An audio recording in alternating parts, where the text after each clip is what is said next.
दुनिया भर में एक ही रोज के दौरान कोरोना के मजीद 99,000 से ज्यादा मरीज सामने आ गए। मरीजों की तादाद 50,85,000 से ज्यादा हो गई। दुनिया में 3,29,731 अफराद कोरोना के बायस जान से जा चुके। रूस 3,08,000 मरीजों के साथ दुनिया में दूसरे नंबर पर पहुंच गया। ब्राजील में एक ही रोज में मजीद 21,000 से ज्यादा मरीज सामने आ गए।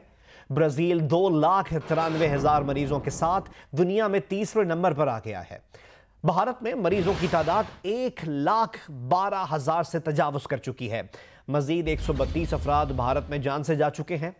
सऊदी अरब में मरीजों की तादाद 62,500, कतर में 37,000, मुत्तहिदा अरब अमारात और बांग्लादेश में 26,000 से जायद हो गई। स्पेन, इटली और जर्मनी में सूरत हाल बदस्तूर बेहतरी की जानिब गामजन है।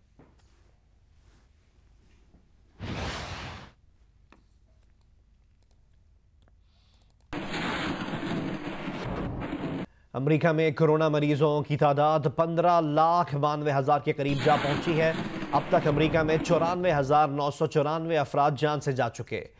रियासत न्यूयॉर्क में 3,63,000 से ज्यादा अफराद कोरोना में मुब्तला। रियासत न्यू जर्सी में तादाद 1.5 लाख से ज्यादा और इलिनॉय में 1 लाख से तजावुज कर चुकी है। अमेरिका 1,41,00,000 कोरोना टेस्ट कर चुका है।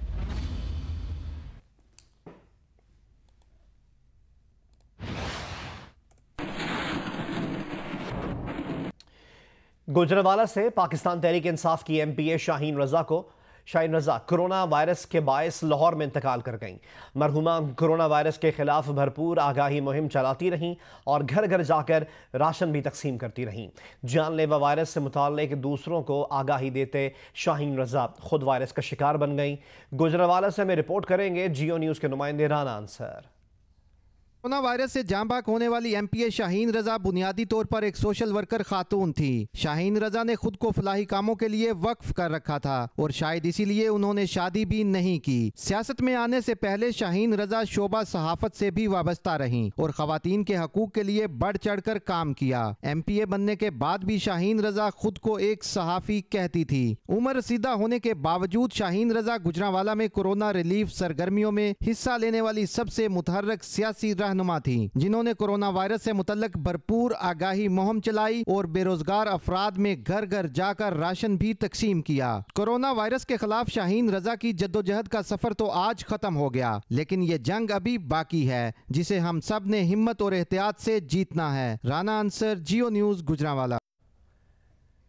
लाहौर में पब्लिक ट्रांसपोर्टर्स की जानिब से बसें चलाने का ऐलान किया गया था। इस ऐलान के बाद लारी अड्डे पर क्या सूरत हाल है और कोरोना के हवाले से क्या इंतजाम दिखाई दे रहे हैं, ये बता रही हैं जियो न्यूज़ की नुमाइंदा नवीन अली।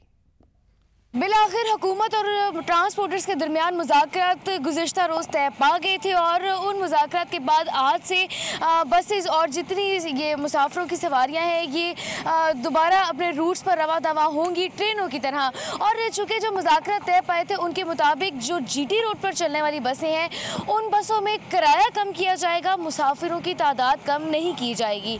लेकिन जो मोटरवे पर चलने वाली बसें हैं उनके ऊपर मुसाफिरों की तादाद कम की जाएगी, किराए में कमी नहीं की जाएगी। और जो किराए में कमी की बात तय पाई है वो 20% किराए में कमी की जाएगी। और इसके बाद जो है मुख्तलिफ शहरों को जाने वाले जो लोग हैं जिन्होंने अपने प्यारों के साथ ईदें मनानी है वो लोग आज सुबह से ही सफ़र पर निकल चुके हैं और बसेस चलना शुरू हो गई हैं। जो बसेस जीटी रोड से जानी है वो बसेस भी निकल रही हैं और जो मोटरवे से जानी है वो बसें भी अपने सफ़र पर रमा दवा हैं। और जैसे जैसे वक्त गुजरा है यहाँ पर मुसाफिरों का रश भी बढ़ रहा है।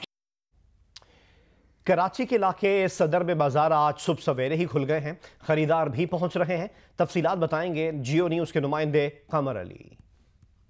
जी बिल्कुल, जो है वो ईद उल फितर करीब आ रही है, शॉपिंग में भी जो है उसी तरह तेज़ी आ रही है। सदर के इलाके में सुबह सवेरे जो है वो दुकानें खुलना शुरू हो गई हैं।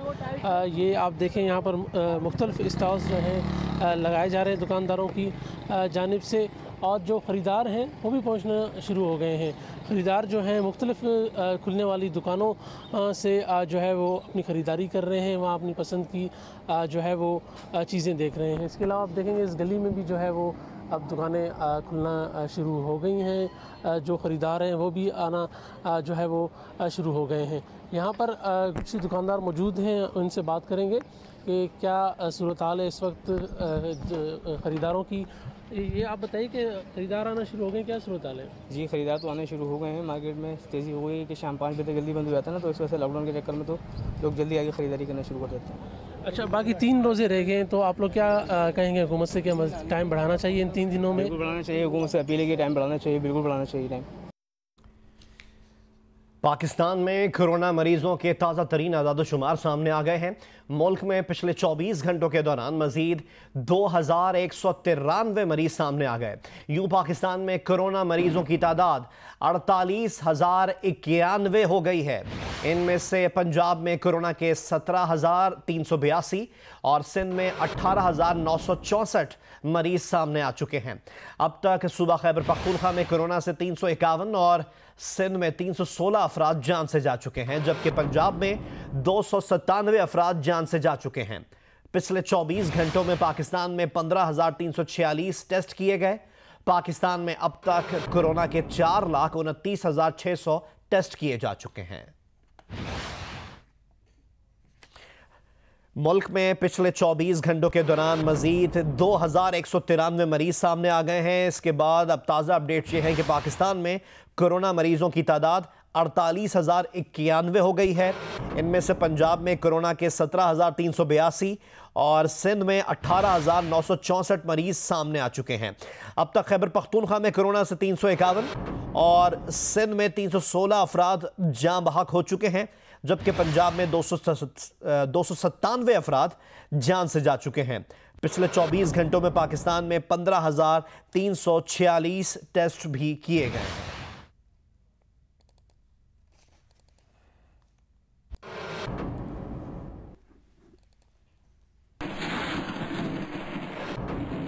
मुल्क भर की तरह लाहौर की मसाजिद में भी रमज़ानुल मुबारक की 27वीं शब में ख़त्म कुरान की महफिल का इनेकाद किया गया। मसाजिद में खुसूसी इबादात के साथ मुल्क की सलामती और कोरोना वायरस से निजात के लिए खुसूसी दुआएं मांगी गईं। रिपोर्ट कर रहे हैं नुमाइंदा जियो न्यूज़ साहिद शेरवानी। लाहौर की मसाजिद में रमज़ानुल मुबारक की 27वीं शब पर ख़त्म कुरान की महफिल का इनेकाद किया गया। मसाजिद में नवाफिल की अदायगी के साथ कोरोना वबा के खात्मे के लिए भी खुसूसी दुआएं की गईं। लोगों का कहना था कि उन्होंने कोरोना वबा के खात्मे के लिए खुसूसी दुआएं मांगी हैं। हमें चाहिए कि इस रात में हम सब मिलकर अल्लाह ताला से दुआ फरमाएं, अल्लाह ताला से दुआ करें अपने गुनाहों की माफ़ी के लिए और अपनी परेशानियों के लिए और उम्मत मुस्लिमा के लिए। आज माशाल्लाह 27वीं शब है और यहाँ पे महफिल शबीना की भी जो है और महफिल सजी है और आज ख़त्म कुरान भी यहाँ पे हुआ है। और कोरोना वायरस जो है इस दुनिया में, उससे अल्लाह ताला हमें सबको बचाए। 27वीं रात में हमें इबादत ज़्यादा से ज़्यादा करनी चाहिए, क्योंकि ये बड़ी बाबरकत रात है, हमें अल्लाह ताला से मांगना चाहिए। लाहौर की तारीखी बादशाही मस्जिद में ख़त्म कुरान की तकरीब में सूबाई वज़ीर औक़ाफ़ सईदुल हसन शाह ने शिरकत की। उन्होंने उलमा किराम में तहाइफ तकसीम किए और मुल्की सलामती और तरक्की के लिए दुआ भी कराई। मुल्क पाकिस्तान की हिफाजत फरमा और इसके जो खिदमात में जो लगे हुए हैं डॉक्टर हजरात हैं, फौज वाले हैं, सिपाही हैं, या अल्लाह उन्होंने अपनी जानों को आगे किया, मौला उनकी हिफाजत फरमा। कोरोना वायरस की एहतियाती तदाबीर पर अमल कराने के लिए मसाजिद के बाहर पुलिस की भारी नफरी भी तैनात रही। कैमरामैन रिजवान भट्ट के साथ जाहिद शेरवानी, जियो न्यूज़, लाहौर। दीगर खबरें शामिल करें और आपको बताएं कि वज़ीर आज़म इमरान खान से army chief general Qamar Javed Bajwa ने मुलाकात की है। इस मुलाकात में वज़ीर ख़ारजा शाह महमूद कुरैशी और वज़ीर मनसूबाबंदी असद उमर भी मौजूद थे। DGISI लेफ्टिनेंट जनरल फैज़ हमीद ने भी इस मुलाकात में शिरकत की।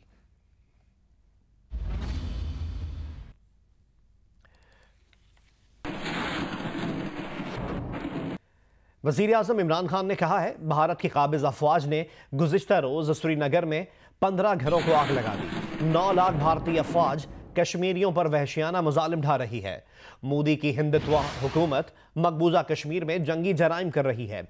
मोदी हुकूमत का मकबूजा वादी में आबादी का तनासुब तब्दील करना जेनेवा कन्वेंशन की खिलाफ वर्जी है। वज़ीर आज़म ने कहा, वो एक बार फिर बता रहे हैं कि भारत मकबूजा कश्मीर में नस्ल कुशी से तवज्जो हटाने के लिए झूठा फ्लैग ऑपरेशन कर सकता है।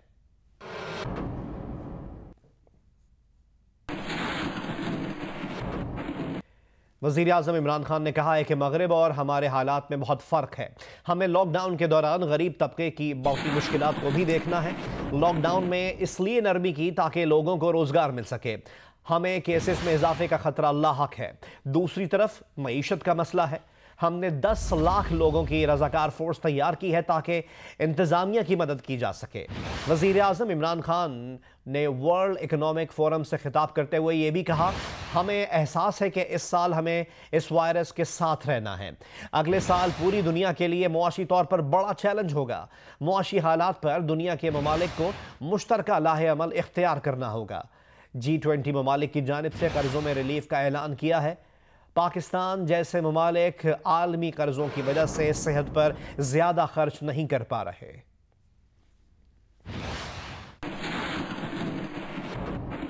In Pakistan, we have 25 million workers who are either daily wages or get paid weekly or are self-employed. So when we locked down like the whole of the world to stop the spread of the virus, all these people became unemployed. And when you're talking about 25 million workers, you're talking about 25 million families. And actually it has affected round about almost 120, 150 million people. And these 120 and 50 million people face stark poverty. Unless the men or the women who were working, unless they work, they cannot feed their families. So what we did was, and I'm very proud of my government, we came up with this cash transfer program.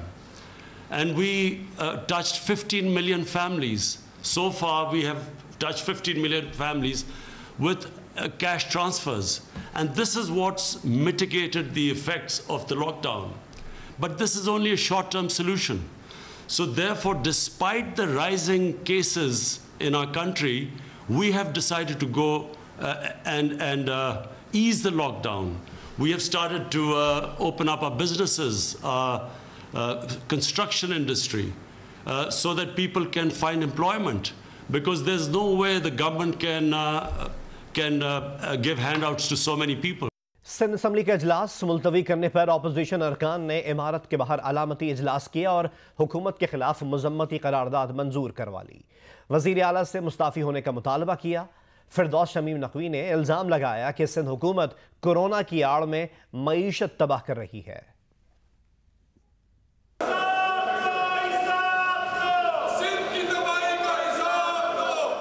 इजलास मुलतवी होने पर सिंध की opposition जमातों ने एहतजाजन सूबाई assembly की सीढ़ियों पर अलामती इजलास मुनक़िद किया, मज़म्मती करारदाद मंजूर की और वज़ीर आला सिंध से मुस्ताफ़ी होने का मुतालबा किया। अपोजिशन लीडर फिरदौस शमीम नकवी का कहना था कि सिंध हुकूमत मईशत को तबाह कर रही है। वो शहर जिसको पूरा मुल्क इकनॉमिक हब ऑफ पाकिस्तान कहता है, उस मुल्क के अंदर इस तरह इकोनॉमिक एक्टिविटी को लॉकडाउन किया जा रहा था कि पाकिस्तान की मईशत का नॉकडाउन हो जाता। GDA के रुकन नुसरत सहर अब्बासी ने मुराद अली शाह और इनके इक़दामात पर शदीद तनकीद की। कैलकुलेटर शाह साहब, ओ कैलकुलेटर शाह साहब, आपके कैलकुलेटर में से कैलकुलेशन निकालकर उन आदाद शुमार को खाए। सिंध की आवाम क्या खाए? आपने जो कैलकुलेशन कर करके रात के अंधेरों में राशन भेजा, किसको गया? ख्वाजा इजहार का कहना था कि स्पीकर आगा सिराज पीपल्स पार्टी के दबाव में हैं। बताया जाए सिंध बैंक से ताजरों को कर्जे क्यों नहीं मिलते। मैं चीफ मिनिस्टर मुराद अली शाह साहब से कहता हूं, अगर सिंध बैंक सिंध के लोगों को कर्जे नहीं दे सकता, ताजिरों को कर्जे नहीं दे सकता, सहाफियों को कर्जे नहीं दे सकता, तो इस सिंध बैंक को बंद कर दो। अपोजिशन जमातों के अलामती इजलास में कोरोना से मुताल्लिक SOPs पर अमल नहीं हुआ और अवामी नुमाइंदे समाजी फासले के उसूल को नजरअंदाज करके एहतजाज करते रहे। वजीर इत्तला सिंध नासिर हुसैन शाह ने कहा है कि सिंध में गवर्नर राज PTI की कदीमी ख्वाहिश है। सारी चीजें उनको सिंध में नजर आती हैं। दीगर सूबों में जहां उनकी हुकूमत है वहां क्यों बात नहीं करते। ये खुद लॉकडाउन की तारीफें करते रहे हैं, अब मुखालफत कर रहे हैं। एक बात यहाँ करते हैं, बाहर जाकर दूसरी बात करते हैं, और इससे आप कम से कम इस कोविड-19 के इशू पर पॉलिटिक्स नहीं होनी चाहिए। और इन अच्छे दिनों में, रहमतों भरे दिनों में न झूठ बोलें, और ना ही इस तरह की मुनाफरत फैलाएं, ना कंट्रोवर्सी की तरफ जाएं, बल्कि अच्छे काम करें। मैं आज फिर दोबारा कहता हूं कि आएँ, मिलकर काम करते हैं, और हमारी अगर कहीं पे कोई कोताही है तो उस पर बैठकर बात की जा सकती है। या इस तरह आकर बड़े बड़े झूठे इल्ज़ामात लगा देना, जिनसे ये खुद भी नज़र आते हैं कि कितने मुस्तरब हैं, और वो पता नहीं क्या चीज़ है जो इनको इतना मुस्तरब किए हुए है, और आकर ये ऐसी बातें करते हैं। तर्जुमान सिंध हुकूमत मुर्तज़ा वहाब ने कहा है कि इरसा में सूबे की मुशावरत के बगैर मेंबर का रद्दोबदल किया गया है। कानून कहता है अगर किसी मेंबर को हटाना है तो सूबे की मुशावरत लाजमी है। मुर्तज़ा वहाब ने कहा कि कानून की बार बार बात करने वाले कानून की बार बार धज्जियां उड़ा रहे हैं। इरसा से मुताल्लिक वफाक ने सूबे या वज़ीर आज़म ने वज़ीर आला से कोई मुशावरत नहीं की। तहफ़्फ़ुज़ात दूर ना किए गए तो अदालत से भी रुजू कर सकते हैं।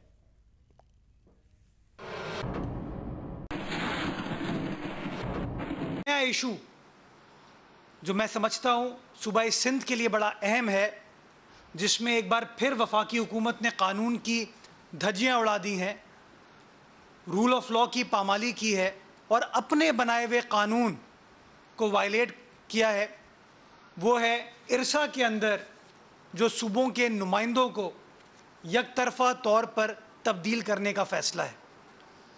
वफाकी काबीना का ऐलान आप सबके सामने है, जिसमें वफाकी काबीना ने फ़ैसला किया कि सूबों के जो नुमाइंदे हैं इरशा में उनको हम हटा रहे हैं, और वफाकी काबीना ने इस बात की मंजूरी दी।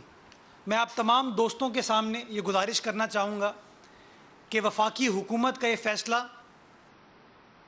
कम्प्लीटली कानून की ख़िलाफ़ वर्जी है, आइन की ख़िलाफ़ वर्जी है, और जो स्पिरिट ऑफ कंसल्टेशन है, जो आईन पाकिस्तान जिस बात की इजाज़त देता है, उसकी भी नफ़ी है।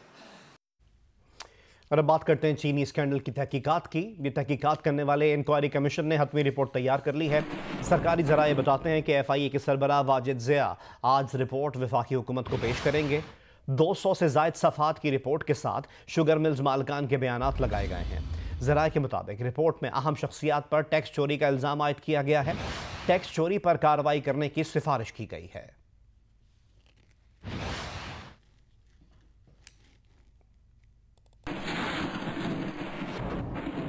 नेशनल लोकस्ट कमांड कंट्रोल के सरबराह लेफ्टिनेंट जनरल मौज़म एजाज ने कहा है कि टिड्डी दल से निपटने के लिए सेंटर कायम कर दिया गया है, जिसमें फौज सिविल इदारों से मिलकर टिड्डी दल से निपटने के लिए काम कर रही है। लोकस से निपटने के लिए भी प्राइम मिनिस्टर ने और वफाकी गवर्नमेंट ने यह फैसला किया है कि तमाम कोशिशों को एक मरकज़ी कौमी धारे में लाने के लिए एक नया इदारा बनाया जाए, जिसका नाम नेशनल लोकस कंट्रोल सेंटर दिया गया है, NLCC। तो आज इस सिलसिले में इस इदारे का पहला इनागुरल इजलास था, जिसमें मिनिस्टर साहब, NDMA, तमाम वफाकी डिपार्टमेंट, तमाम प्रोविंशियल डिपार्टमेंट्स, PDMAs, तमाम लोग इसमें शरीक हुए हैं, जिसमें मुल्क में लोकस के बारे में सूरत हाल का जायज़ा लिया गया है। जितनी कोशिश की जा रही है ग्राउंड के ऊपर, उसकी भी स्टॉक टेकिंग की गई है। जहाँ जहाँ कहीं गैप्स आइडेंटिफाई किए जा रहे हैं, उन शॉर्टफॉल्स को मीट करने के लिए रिसोर्सेज को एक दफ़ा दोबारा रीआर्टिकुलेट किया जा रहा है। और हम आपको यकीन दिलाते हैं कि तमाम सूबों में ग्राउंड वर्क बहुत अच्छा हो रहा है। तमाम departments, provincial departments, district administrations और इनके साथ आर्मी की टीम भी इस जहत में भरपूर तरीके से शामिल हैं। आर्मी के हेलीकॉप्टर्स भी इसमें शामिल हैं, आर्मी की गाड़ियां भी इसमें शामिल हैं, आर्मी के ट्रुप्स और इक्विपमेंट भी इसके अंदर शामिल है।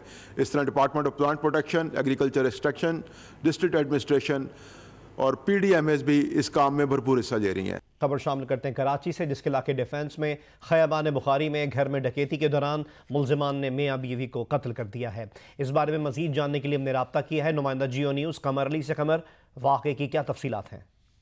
हवाले से पुलिस का कहना है कि सुबह 6 बजे उन्हें 15 पर घर में कॉल आई थी कि 15 पर के डकैत घर में घुस गए हैं, जिस पर पुलिस वहां पर पहुंची तो घर में दोनों मियाँ बीवी की जो है लाश मिली और एक शख्स जख्मी हालत में मिला।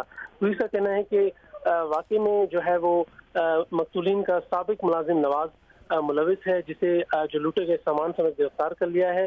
पुलिस का कहना है कि मुलजिम जब घर में दाखिल हुआ तो उसे मज़ामत का सामना करना पड़ा, जिस पर उसने तेज धार आले से मियां बीवी को कत्ल कर दिया। जबकि जख्मी होने वाला शख्स जो है वो उनका अटेंडेंट था मकतूलीन का, जो कि घर में उनके इलाज माली के लिए आता था। ऊपर वाले फ्लोर पर उनका कहना है कि मकतूलीन की बेटी भी रिहाइश पजीर है, ताहम वो इस वाक़े में महफूज है। मज़ीद पुलिस चाहे वक़्वा से बहुत बहुत शुक्रिया खबर हमें अपडेट करने के लिए।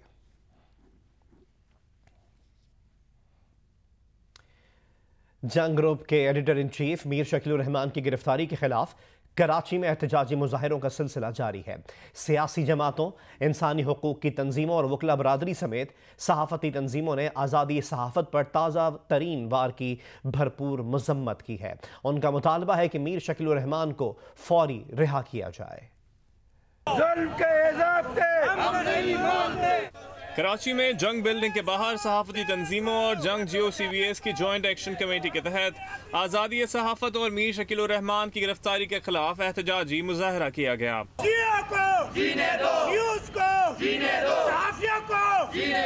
आज़ादी गली में लगे एहतजाजी कैंप में साबिक रुकन सूबाई असम्बली निशात ज़िया भी पहुंचे और मीर शकीलुर रहमान की गिरफ्तारी को आज़ादी सहाफत पर हमला करार दिया। साबिक सेक्रेटरी PFUJ खुर्शीद अब्बासी और साबिक secretary press club Alauddin Khanzada ने भी जंग जियो वर्कर्स की आवाज़ से आवाज़ मिलाई। आज मीर शकीलुर रहमान साहब जो है वो नैब की हिरासत में, प्राइवेट प्रॉपर्टी केस 34 साल पहले, उसमें अभी तक कोई उन पर केस कायम नहीं किया गया, तो ये सरासर ज्यादती है। वक्त एक सा नहीं रहता, आप बहुत जल्द रिहा हो जाएंगे मीर साहब। हम समझते हैं कि जब ये वक्त नहीं रहा तो वो वक्त भी नहीं रहेगा। शुरका से सेक्रेटरी जनरल अपनिक Shakeel Amin Kanga, general secretary the news union Dara Zafar और general secretary Javed press union Rana Mohammad Yusuf ने भी खिताब किया और Jang group editor in chief Mir Shakeelur Rahman की फिल फौर रिहाई का मुतालबा किया। कैमरामैन फरहान इलियास के साथ मोहम्मद कसीम सईद, जियो न्यूज़ कराची। अमेरिका के सदर डोनाल्ड ट्रंप ने कहा है कि वो मलेरिया की दवा हाइड्रोक्सी क्लोरोक्वीन लेना एक आध दिन में बंद कर देंगे। गवर्नर कैंसस से मुलाकात के मौके पर सहाफ़ियों से बात करते हुए सदर ट्रंप ने कहा कि क्लोरोक्वीन की डोज 2 रोज़ में पूरी हो जाएगी। गुज़िश्ता रोज़ सदर ट्रंप ने कहा था कि वो कोरोना वायरस से बचने के लिए हाइड्रोक्सी क्लोरोक्वीन 2 हफ्ते से ले रहे हैं, जिस पर दुनिया भर में डॉक्टर्स ने हैरत का इजहार किया था। सोशल मीडिया पर सदर ट्रंप के मीम्स भी वायरल हो गए थे।